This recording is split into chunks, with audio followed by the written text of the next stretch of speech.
Hi, I'm Sharon Bill. Welcome to my YouTube channel. Working through previous year's exam papers is a super way to revise and be really prepared for your ABRSM Music Theory exam.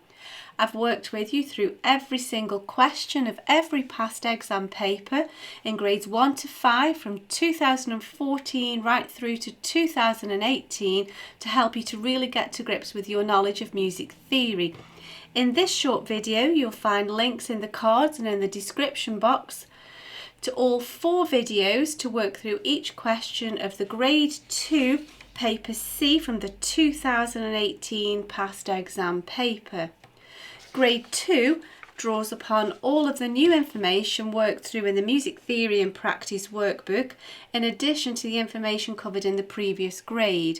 If you click on the link to the playlist in the description box, you'll find videos where I work with you step by step through each question in the workbooks.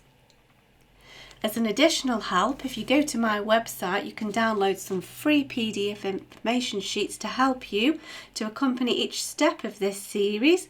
There's also a page on my website with all of my YouTube videos listed, and you can also find out about the books that I have available. I've written an exam technique guide, how to take your ABRSM Music Theory exam.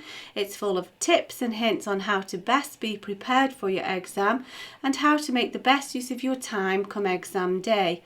So if you visit sharonbill.com, you'll find it's all there. If you can give me a like, that would be super, and please do subscribe and share out the videos. Enjoy your studies. See you next time. Bye.